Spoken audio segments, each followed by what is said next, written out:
Estamos con Omar Maturano, es secretario general de la Fraternidad de los Conductores de Locomotoras. Omar, Alejandro, ¿cómo le va? ¿Cómo anda? Hola Alejandro, Bien.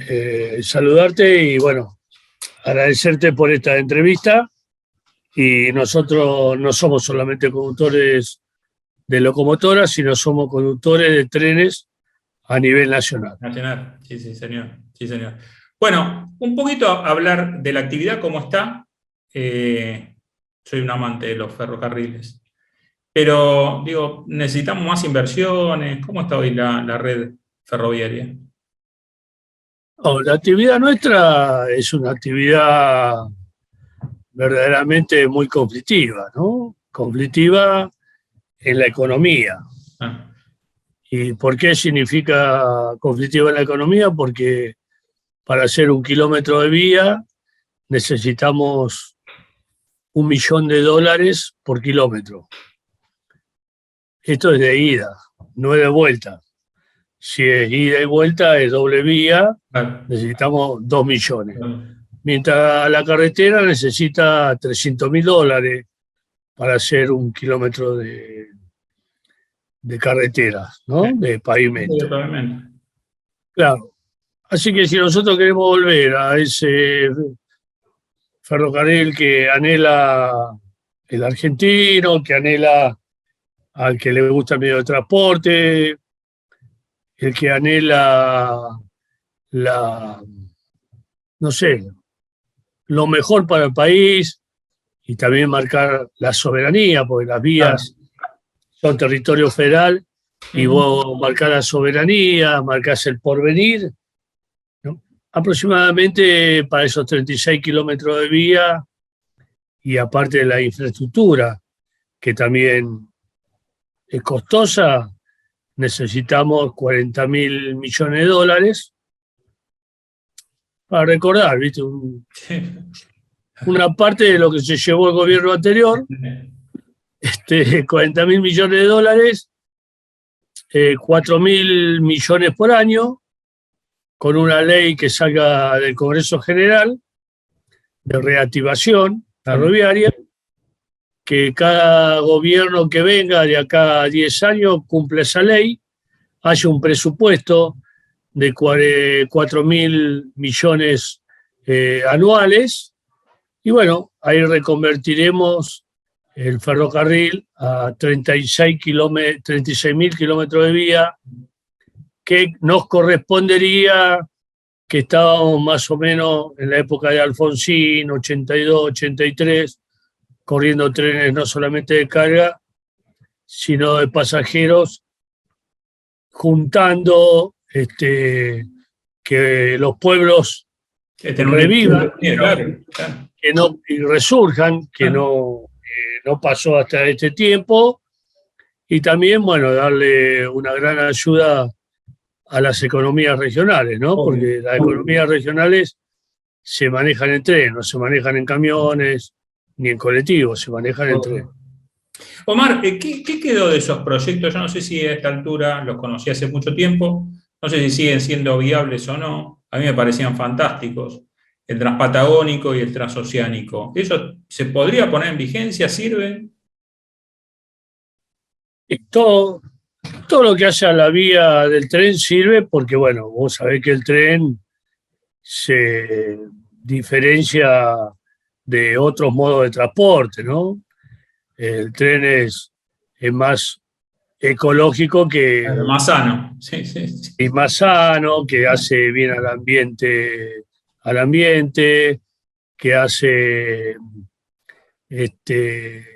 que los pueblos revivan como lo hablábamos, que le da vida, porque al lado del tren no es solamente que tiene un personal efectivo que convive en ese pueblo, Claro. sino que terceriza un montón de actividades. Y Ponele. además, donde está la estación, está la intendencia, está la plaza. Claro, Sí, está el juez de paz, está el exacto. comisario, está Alrededor el de la, delegado municipal, alrededor pero de la aparte, estación de ferrocarril está todo. Sí, claro, pero aparte de eso, el que hace los bulones para exactamente. eh, mantener el riel, el que trae la piedra, bueno, a toda esa infraestructura hay un personal tercerizado. Vos tenés que sacar una suposición. Si nosotros somos hoy 36.000 ferroviarios y dicen que está sobredimensionada la empresa, porque tenemos mucho personal, pero dejá aparte de eso y vos decís, bueno, hay 30.000 ferroviarios, y bueno, pero de esta industria viven 90.000 personas. Claro. Porque uno hace la ropa, Sí, sí. los otros hacen los botines, los otros hacen el tema auditivo, están los médicos que trabajan, están, no sé, la revisación médica que te hacen todos los días por el tema alcoholemia, el tema droga. Bueno, hay un montón de industrias que se expanden al lado del ferrocarril. Hasta el gastronómico que le da de comer el sándwich al trabajador. Claro. Y después el otro que vos me hablabas del ferrocarril, que estamos hablando de Patagónico, que hace falta. Vos date cuenta que nosotros para llegar a Vaca Muerta, hablando del Patagónico, faltan 80 kilómetros de vía. 80 kilómetros de vía son 80 millones de dólares. Pero nadie lo quiere poner. Claro. Pero ahí tenés que trasladar vagones con arena, claro, para seguir extrayendo el petróleo, gas y lo que sea, claro, y sacar el petróleo y el gas en vagones, ¿no? Claro. Que sería lo más factible. Sí. Pero nadie quiere hacer la inversión, o el gobierno la puede hacer, porque si mañana es estatal la puede hacer, pero no la hace. Bueno, después volviendo al otro ferrocarril que vos citabas, mira, había un proyecto en la época de Néstor Kirchner que veías no solamente el puente porque tenemos que romper la montaña para pasar para Chile, que estaba la vía del ferrocarril y la carretera. Vos sabés lo que hoy quisieron imponer. Hoy querían imponer solamente la carretera y no el ferrocarril. Wow. Una cosa de loco, pero bueno, nosotros tenemos nuestro representante dentro del planeamiento ese y dijo, no, es imposible si no ponemos el tren. Pero ¿por qué es imposible si no ponemos el tren? Porque mañana viene una lluvia de nieve. Claro. Vamos a hablar como hablamos normalmente y habla la persona común, porque si vamos a hablar técnicamente tenemos que hablar de otra forma. Pero para que nos entiendan, viene una lluvia de nieve, carreteras todas tapadas, el camión no puede pasar, el tren sí puede pasar. Subimos el camión arriba del tren, cruzamos hasta donde deja de estar la nieve, bajamos el camión continúa, el paso que tiene o el destino que tiene que llegar, y el tren llega a su destino. Bueno, eso, viste, también es un gran proyecto, ojalá que se haga, porque verdaderamente lo necesitamos para pasar al otro océano, y también transportar y que ese puerto también nos sirva. Obvio, claro. Pero no hablemos de puerto porque... No, bueno, caemos en otro caso. La gran mentira argentina, el tema marítimo, ¿no? Sí, ahí caemos en otro caso, Omar. que ese es otro capítulo que quiero abrir, porque me parece porque es muy integrado esto, y tiene que ver con la mal llamada hidrovía, nosotros la llamamos vía navegable, la red troncal navegable, ¿no? Y demás, que hemos roto toda la industria naviera. Pero ustedes tienen ahí algún tipo también de reclamo, porque ustedes han abierto la UGAT, que es la confederación, otra confederación del transporte. ¿Están con ese tema? ¿Lo están tratando? Nosotros tenemos gente que es afiliada a la UGAT, pero no conduce los sindicatos marítimos. Son agrupaciones que vinieron, que estarán en contra, a favor o no de la conducción de su sindicato, pero los aceptamos por los lamentos que tienen. Vamos a ser sinceros. Aparte porque desde que yo fui secretario adjunto de la CAT, veía todos los reclamos de los compañeros y eso era el sindicato, no había agrupaciones, no había nada. Claro. Y veía que, bueno, nuestros ríos,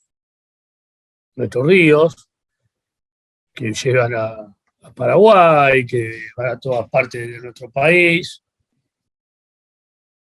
son limpiados, para hablar en común, ¿no? Yo quiero hablar así para que no entienda la gente. El dragado es, sí, el dragado limpia. ¿Quién lo limpia? ¿Quién lo limpia? Sí, ¿Quién lo draga? ¿Dragar qué? Sacar barro. Exacto, A limpia. los que trabajan en el dragado, ¿qué le decimos? Como los sábados, los chupa barro. Sacamos el barro y dejamos que las embarcaciones anden tranquilas, no se encallen, esté todo bien. Pero el 95% de las embarcaciones son paraguayas. Sí. El 3% son bolivianas. Sí, sí. Y el 2% bandera argentina. Ahora, los trabajadores que trabajan en todas esas banderas son la gran mayoría argentinos. Esos trabajadores trabajan en negro. Esos trabajadores cobran en Paraguay y cobran en dólares. Y no pagan impuesto a la ganancia, no pagan jubilación, no pagan nada. Y vienen con dólares acá. Sí, sí. Y esas navieras con banderas extranjeras son subsidiadas por el Estado argentino, claro, porque no pagan ni peaje. Claro. Y el gasoil también lo compran más barato que el barco argentino o la barcaza argentina. Claro. Así que acá hay un complot, hay un complot en contra de nuestra industria. Claro.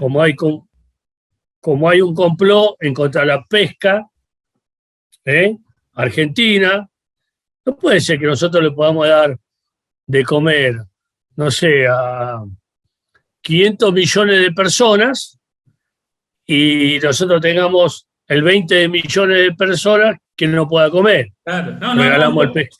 Esto es así. A ver, Omar, hemos convertido entre el Estado argentino y los empresarios argentinos, hemos convertido a Paraguay en la tercera flota naviera del mundo. Sí, pero no hablemos solamente de Paraguay, hablemos de los barcos chinos. Nosotros tenemos barcos que salen de la zona de exclusión argentina, barcos argentinos que pescan y se lo pasan a los barcos chinos que están fuera de zona de exclusión y dicen, no, hoy pescamos 1 tonelada. Y es mentira, pescaron 25 toneladas. No. Y de acá es como el cereal, que va al Paraguay, y el Paraguay exporta y nosotros no exportamos. Como el cereal que va a Uruguay, que no paga impuestos, y después de Uruguay para allá paga impuestos. Y el gobierno argentino se queda, estamos pensando, ¿le aumentamos las retenciones? Son todos unos mentirosos. No aumenté las retenciones, controlar lo que sale de puerto. No puede ser que haya camiones con una carta de porte, y haga 6 viajes con esa misma carta. Así que nos estamos estafando nosotros. Y los órganos de control argentinos no funcionan. Sí funcionan. Ministerios que no hacen un carajo para el buen desarrollo del país, ministerios que no nos sirven para nada, y nosotros estamos con media población de hambre, pobreza, indigencia, ¿y a nosotros qué nos sirve? Y después reclaman el corporativismo sindical, pero no se reclama, ¿viste? El corporativismo judicial, el político, el periodístico, el médico, todo, pues acá todo es corporación. Obvio. No es que nosotros somos únicamente corporativos, son todos corporativos. Pero bueno, se hacen lo vivo nos quieren explicar con palabras difíciles que los trabajadores no comprendemos. A los trabajadores hay que hablarles fácil para que entiendan. A los trabajadores hay que hablarles claro, con verdades. Y a nosotros estos políticos, los que estuvieron, pues los que estuvieron también tienen la culpa. Acá se empiezan a echar la culpa entre ellos. Es lo mismo que yo mañana me vaya del sindicato y vengan otro fulano, diga, no, pues la culpa la tiene Maturano. No, olvídate lo que hizo Maturano, lo que hizo bien. Continuemos. Lo que hizo mal, cambiemos. Ahora, eso, Omar, no se rompió con el gobierno de Macri, porque digo, había algunas cosas que estaban marchando y se podrían haber mejorado. Y después, cuando vemos los resultados de 4 años, ya hubo un vuelco. Yo cuando se habla de diálogo, apuesto al diálogo, pero cuando me tengo que sentar a dialogar con alguien y aparece un presidenciable como Horacio Rodríguez Larreta y me dice que va a venir con una reforma laboral y que no hay recuperación del empleo, que hace 2 años o 3 años que venimos peor que con la alianza de Cambiemos y los radicales, digo, la verdad me están contando otra película. Este gobierno ha hecho muchas cosas mal, pero tiene otro modelo económico, me parece. Mira, el gobierno de Macri a nosotros no nos regaló nada, no nos dio nada, y aparte, como trabajadores y sindicatos, no nos interesa que nos den los que no piensan como nosotros, ni nos regalen nada. Nosotros lo que hicimos, te estoy hablando del modelo sindical, ¿no? Porque acá no podemos hablar de la fraternidad, hay que hablar, generalizar. Claro. El modelo sindical es claro en la Argentina, es claro. No nos regalaron nada, no nos dieron nada, algunos habrán arreglado. Yo sé que de mi parte no acordé nada con esto, ni voy a acordar con aquellos. Y con estos, que este es el frente de ellos, no es el frente de todos. Porque si no, vos estarías de ministro de algo. Y yo estaría de concejal o intendente. Si con nosotros lo arreglaron, entonces ¿por qué es de todo? Es de ellos. Como lo otro era Juntos por el Cambio para ellos. Así que esto hay que aclararlo bien. En una sola palabra, los otros no eran peronistas y estos tampoco son peronistas. Este es mi simple entender, sí, y esto que pase por mí únicamente. No, pero es, a ver, es eso. Justamente nosotros hacemos estas entrevistas para tener estas ideas, para intercambiar. Yo no estoy de acuerdo con ellos, ni con los otros tampoco, porque a nosotros no nos sirvió como ciudadano común, trabajador, no nos sirvió. No nos sirvió a nadie. Obviamente. Hoy estamos... Por eso digo, a ver, lo que pasó, pasó. A mí lo que me da cierto temor es lo que puede llegar a pasar. Lo que puede llegar a venir. No, lo que puede llegar a pasar, yo te lo simplifico sintetizando. Che, los que vienen, ¿qué quieren hacer? ¿La revolución? ¿Qué quieren hacer? ¿Una revolución económica? ¿Qué quieren hacer? ¿Una revolución liberal? ¿Qué quieren hacer? ¿Una revolución, no sé, yanqui? Sí, ahora, si no estamos los trabajadores, ¿qué revolución para hacer? Miren, esto es para que les quede claro a todos. Con el modelo sindical argentino, se van a tener que sentar en la mesa, vamos a tener que concertar, y nosotros vamos a concertar para arreglarle la vida al trabajador argentino o al ciudadano argentino. En este país, gracias a Dios, después de 1943 a 1955 y 55, cuando bombardearon, mataron gente inocente y todo eso, de este país, que los trabajadores trajeron la democracia en 1983 con Alfonsín, y para mí Alfonsín, con todo el respeto que le puedo tener a los correligionarios, compañeros, camaradas, como lo querramos llamar, radicales, Alfonsín fue el hijo de la democracia. El padre de la democracia fue el movimiento obrero argentino, porque fue el que luchó tantos años contra la democracia. Y podemos nombrar a todos, universitarios, estudiantes, obreros, dirigentes sindicales, pero era el pueblo argentino. El pueblo argentino trajo la democracia, no la trajo Alfonsín. Porque los radicales, recuerdo lo que me decía mi padre, porque yo no lo viví, golpeaban la puerta de los cuarteles. Digo, porque ahí se pasó, quiero que le haga una aclaración, no tiene nada que ver. El movimiento sindical luchó contra la dictadura muy fuerte, se ha llevado, la mayoría de los desaparecidos, de los muertos, han sido del movimiento obrero, obviamente, ¿no? Bueno, así que... La verdad, a uno lo que lo asusta son esos argumentos de los libertarios, de cierto sector de la derecha, que insiste con que parece que la solución siempre pasa por quitarle derecho a los trabajadores. A uno eso le preocupa. Sí, a mí, la verdad que a mí no me preocupa. A mí no me preocupa porque ellos hablan como políticos y nosotros hablamos como trabajadores. El grave problema es que yo represento un sector de la sociedad. Obvio, sí, sí. El compañero de la UOM representa otro sector, el mercantil representa otro sector, pero cuando nos juntamos los sectores, pensamos en todos por igual. No. Y ellos tienen que pensar, el que gobierna el país, tiene que pensar en estos 47 millones que dicen que somos. Y no tiene que pensar en 47, nosotros tenemos que pensar en 15 millones. En 15 millones, pero como Perón o como Jesús también decía, pensemos en el prójimo y no solamente nosotros, vamos a pensar por todo. Así que una de las 4 patas de la mesa, si tiene 4, es el movimiento obrero argentino.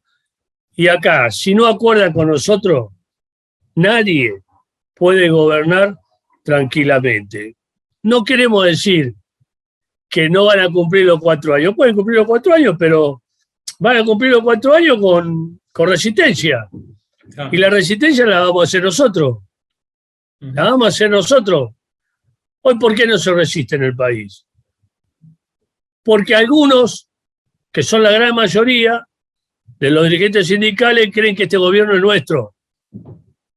Por eso no hay verdadera resistencia. Pero cuando se convenzan que este gobierno no es nuestro, que este gobierno es de ellos, ahí va a existir la verdadera resistencia. Yo estoy creyendo que este gobierno no es del frente de todos, es del frente de ellos. Omar, un gustazo, como siempre. Le mando igualmente un abrazo grande. Un abrazo grande. Seguiremos en contacto. Abrazo enorme. Muchas gracias. Hasta luego.